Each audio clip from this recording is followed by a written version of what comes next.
हम सॉल्व कर रहे हैं क्वेश्चन नंबर 7 एक्सरसाइज का। इसमें हमसे क्या पूछा गया है, पहले हम स्टेटमेंट को समझते हैं। स्टेटमेंट में हमें बताया गया कि आयरन ऑक्साइड आयरन की एक और है और ये रिएक्ट करती है कार्बन मोनोऑक्साइड, जिसे हम स्मोक भी कहते हैं, धुआं, इसके साथ रिएक्ट करती है एक ब्लास्ट फर्नेस के अंदर, भट्ठी के अंदर।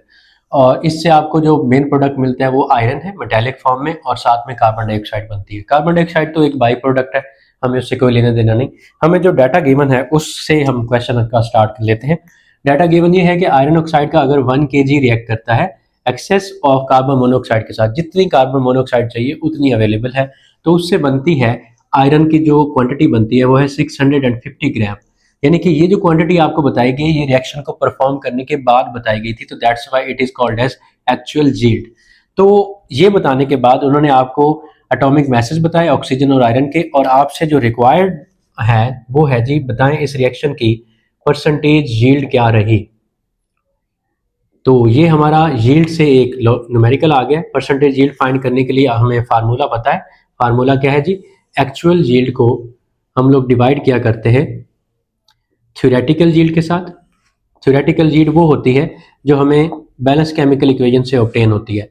ये हमें बैलेंस केमिकल इक्वेशन दी गई है, हम इससे थ्योरेटिकल यील्ड को फाइंड करेंगे और मल्टीप्लाई करेंगे 100 से, ताकि हमें परसेंटेज यील्ड मिल जाए। तो ये कुछ सिनेरियो है जी यहाँ पे।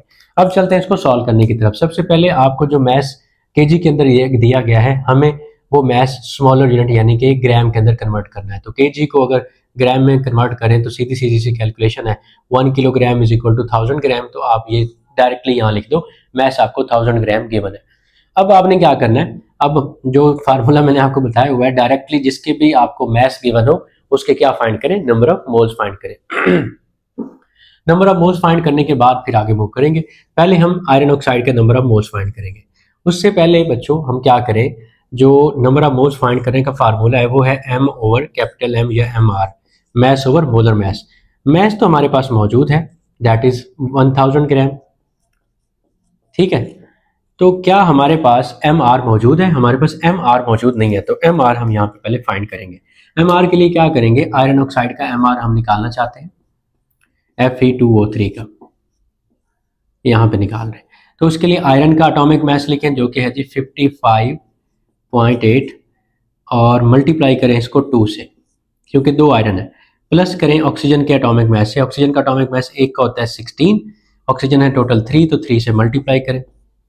इनको करेंगे मल्टीप्लाई और फिर ऐड करेंगे, तो आपके पास टोटल जो आंसर आएगा दैट विल कम्स आउट 159.6 ग्राम पर मोल। ये कैलकुलेशन आप कर सकते हो, ये गिवन है जो है ना अमाउंट, तो ये कैलकुलेशन गलत नहीं हो सकती। अब हमने क्या करना है, हमें इसका तो मोलर मैस मिल गया, इसके नंबर ऑफ मोल्स फाइंड करने के लिए इसके गिवन मैस को मोलर मैस यानी कि 159.6 से कर दें डिवाइड। जब हम इसको करेंगे डिवाइड तो हमारे पास आ जाएंगे number of moles of iron oxide जो रिएक्शन में हिस्सा ले रहे हैं, that is 1000 divided by 159.6 that will come आ जाएगा अप्रोक्सीमेट 6.27 मोल्स राउंड ऑफ करके। तो ये हमारे पास क्या आ गए, नंबर ऑफ मोल्स आ गए आयरन ऑक्साइड के जो कि हमारे पास बन रहे हैं। ये हमारा पहला टास्क यहाँ पे कंप्लीट हुआ। नंबर ऑफ मोल्स हमने फाइंड कर लिया आयरन ऑक्साइड के। अब चलते हैं आयरन ऑक्साइड को कंपेयर करते हैं डायरेक्टली आयरन के साथ। तो आयरन ऑक्साइड हमारे पास Fe2O3 और दूसरा कौन है जी, आयरन। इन दोनों को कंपेयर करते हैं according to the balance chemical equation. अगर देखा जाए तो आयरन ऑक्साइड का 1 मोल इस्तेमाल हो रहा है और आयरन के कितने बन रहे हैं, 1। इसका 1 अगर यूज हो रहा है तो इसके कितने बन रहे हैं, 2 मोल्स। और अगर इसका आपके पास जो आयरन ऑक्साइड है इसके गिवन ऑफ मोल जो हमने फाइंड पे किए हैं 6.27 ये बनते हैं, ये रिएक्ट करते हैं सॉरी। तो आयरन के कितने बनेंगे, 6.27 मल्टीप्लाइड बाई 2, तो ये आपके पास आ जाएगा जी ऑलमोस्ट 12.54 मोल्स। ये मोल्स किसके आगे, number of moles of iron. ठीक है जी, हमें आयरन के मोल्स नहीं चाहिए, हमें तो उसकी थ्योरेटिकल यील्ड चाहिए कि वो कितने बनते हैं और कितना उसका अमाउंट बना। तो जब हमें मोल्स गिवन हो तो हम आसानी से मैस फाइंड कर सकते हैं। यानी कि मास ऑफ आयरन हम फाइंड करने जा रहे हैं। उसके लिए हमने नंबर ऑफ मोल्स को मल्टीप्लाई कर देना है MR से, मोलर मास से। नंबर ऑफ मोल्स हैं 12.54, मल्टीप्लाई करें मोलर मास से आयरन का मोलर मास है 55.8। ठीक है जी, इसको करें मल्टीप्लाई तो आपके पास आयरन की क्या आ जाएगी, यील्ड आ जाएगी, थ्योरेटिकल जो हम बैलेंस केमिकल इक्वेशन से कैलकुलेट करना चाह रहे थे। तो 12.54 multiplied by 55.8 that will comes out 699.73 699.73 ग्राम। ये कौन से आ गया मैस, यानी कि ये हमारे पास क्या आ गई जी, थ्योरेटिकल यील्ड, क्योंकि ये हमने बैलेंस केमिकल इक्वेशन से फाइंड की है। तो क्या हमारा ये आंसर है? बिल्कुल भी नहीं, ये तो एक स्टेप था आंसर तक जाने के लिए। तो फाइनल आंसर अभी बाकी है। फाइनल आंसर क्या है कि हमें फाइंड करनी है परसेंटेज यील्ड। परसेंटेज यील्ड के लिए एक्चुअल यील्ड को डिवाइड करते हैं थ्योरेटिकल यील्ड से और मल्टीप्लाई करते हैं 100 से। अब हमारे पास सारी वैल्यूज गिवन है। कैसे गिवन है? हमारे पास एक्चुअल यील्ड गिवन है जो यहाँ पे गिवन थी 650, वैल्यू पुट कर दी हमने। डिवाइड करें थ्योरेटिकल यील्ड से जो हमने यहाँ पे फाइंड की 699.73, मल्टीप्लाई करें 100 से ताकि ये परसेंटेज यील्ड निकल आए। तो इन दोनों को करते हैं डिवाइड और हमारे पास क्या आ जाएगी, परसेंटेज यील्ड आ जाएगी। We have 650 divided by 699.73 multiplied by 100, it will comes out 92.89।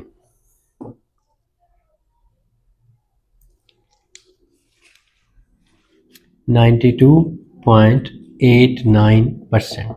ये हमें क्या मिल गई जी, परसेंटेज यील्ड मिल गई इस रिएक्शन की, जिसमें हम क्या कर रहे हैं, आयरन को प्रिपेयर कर रहे हैं ब्लास्ट फर्नेस के अंदर। किससे? आयरन ऑक्साइड से। यहाँ तक हमारा क्वेश्चन नंबर 7 कंप्लीट हुआ। चलते हैं हम अपने लास्ट क्वेश्चन की तरफ, जो कि है जी हमारा लास्ट न्यूमेरिकल है हमारे पास, एक्सरसाइज का लास्ट न्यूमेरिकल। क्वेश्चन नंबर हमारे पास है जी 8 चैप्टर नंबर 4 से। तो लेट्स एंड दिस, जो कि हमने शुरू किया था टुगेदर। तो इसमें बताया जा रहा है स्टेटमेंट में, इथेन आपके पास गैस है, हाइड्रोकार्बन है, इसको बर्न किया गया in the excess of oxygen. Combustion का रिएक्शन है तो ऑक्सीजन जितनी चाहिए हवा के अंदर से मिल जाएगी। आपसे सवाल ये किया गया है कि कार्बन डाइऑक्साइड और वाटर तो बनेंगे ही, जब भी आप हाइड्रोकार्बन को बर्न करवाते हो कंबस्टन में तो ये दो प्रोडक्ट तो बनते हैं। बैलेंस केमिकल इक्वेशन भी आपको दे दी गई। आपसे सवाल ये किया गया है कि अगर हम 1.5 ग्राम बर्न करते हैं इथेन का और ऑक्सीजन जितनी इसको बर्न होने के लिए चाहिए मौजूद है, अनलिमिटेड है, तो कार्बन डाइऑक्साइड का जो वॉल्यूम बनता है वो बताएं कितना होगा। तो ये एक तरह से अगर आपको याद हो तो मास टू वॉल्यूम कन्वर्जन है। ये स्टोकियोमेट्री के अंदर हमने इस तरह का रिलेशनशिप एक पढ़ा हुआ है, जब हमें मास गिवन होता है और हम वॉल्यूम फाइंड करते हैं। तो चलिए स्टार्ट करते हैं। वही पुराना फार्मूला हम अप्लाई करेंगे कि जब आपको किसी चीज़ का मास गिवन हो तो डायरेक्टली उसके नंबर ऑफ मोल्स फाइंड कर लें, क्योंकि कंडीशन गिवन है STP, स्टैंडर्ड टेम्परेचर प्रेशर पर।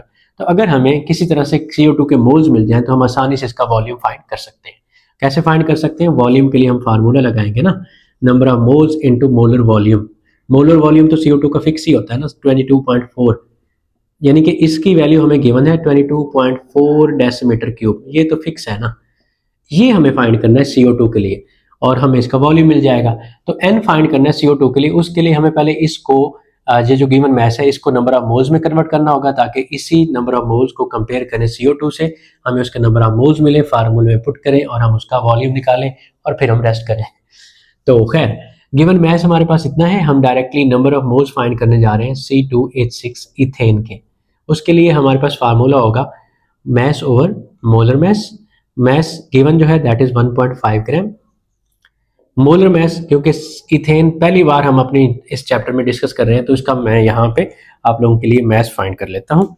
यहीं पे फाइंड कर लेते हैं, C2H6 है ना, तो इसका मोलर मैस फाइंड करें। वैसे 30 होता है, आप लोगों के लिए फाइंड कर लेते हैं। एक कार्बन का होता है 12, मल्टीप्लाई करें 2 से, सम लेने के लिए यहाँ पे प्लस का साइन लगाएं, और एक हाइड्रोजन का होता है 1, मल्टीप्लाई करें 6 से, क्योंकि हाइड्रोजन है 6। एटॉमिक मैसेज मैंने पुट कर दिए, तो 24 + 6 दैट विल कम्स आउट 30 ग्राम पर मोल।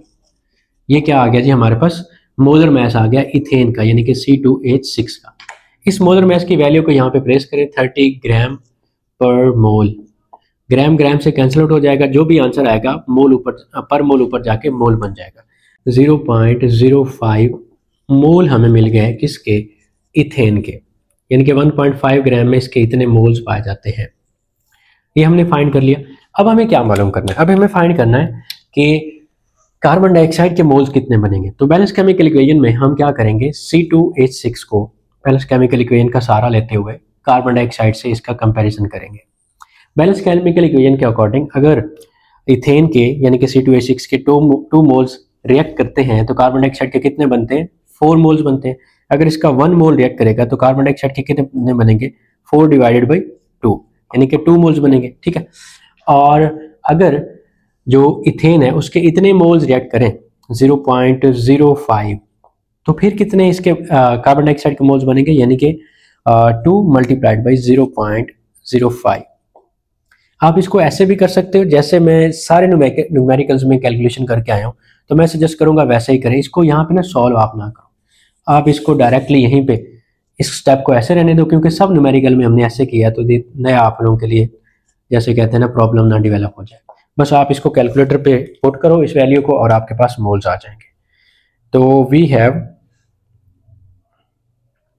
4/2 × 0.05 यहाँ पे हमारे पास मोल्स कितने आ गए, 0.1 मोल। किसके आए ji, number of moles of CO2। देखें जी नंबर ऑफ मोल्स हमें मिल गए 0.1 मोल। अगर हमें CO2 के मोल्स मिल जाएं तो हम आसानी से उसका वॉल्यूम फाइंड कर सकते हैं। 0.1 मोल मिल गया इसका। तो अब हम क्या करना चाह रहे हैं, हम इसका वॉल्यूम फाइंड करना चाह रहे हैं, तो डायरेक्टली फाइंड करते हैं। देखें इसी फार्मूले में यहीं पे बेशक प्लेस कर दें। नंबर ऑफ मोल्स आपको मिले हैं वो कितने हैं, 0.1। इस फार्मूले में इसकी वैल्यू को पुट करें। मोलर वॉल्यूम की वैल्यू फिक्स है क्योंकि गैस STP पर है 22.4। तो वॉल्यूम फाइंड करने के लिए आप इन दोनों को करो मल्टीप्लाई और यहाँ पे हम इसकी वॉल्यूम की वैल्यू लिख देंगे। तो करते हैं ji multiply, that is 0.1 multiplied by 22.4 2.24। ये हमारे पास क्या आ गया जी, 2.24 डेसीमीटर क्यूब वॉल्यूम आ गया, ठीक है जी। 1.5 ग्राम अगर इथेन का बर्न हो तो कार्बन डाइऑक्साइड का इतना वॉल्यूम उससे प्रिपेयर होगा। That was all about the exercise numerical problems, जो कि हमारे पास ऑलमोस्ट 4 to 5 बनते हैं। उन सबको हमने यहाँ पे सॉल्व किया है। तो अगर आप इन 4 से 5 न्यूमेरिकल्स को और एक्सरसाइज के जो चैप्टर के जो सैम्पल प्रॉब्लम्स हैं वो ऑलमोस्ट 20, पहले 10 तो बिल्कुल शॉर्ट हैं, पहले 9, 10वें से थोड़ा सा न्यूमेरिकल लॉन्ग होना स्टार्ट होते हैं। तो अगर आप चैप्टर के 10 एग्जाम्पल्स और ये 5 न्यूमेरिकल कर लेते हो तो 100% चांस है कि आप जो चैप्टर नंबर 4 से लॉन्ग क्वेश्चन के तौर पे न्यूमेरिकल आएगा उसमें से 4/4 आप सेव कर सकते हो, ठीक है जी। तो होप सो ये आप लोगों के लिए हेल्पफुल रहा हो। नेक्स्ट टाइम इंशाल्लाह हम इनकी जो है ना क्विक चेक्स पे वर्क करते हैं। मिलते हैं नेक्स्ट वीडियो में। टिल देन अल्लाह हाफिज़।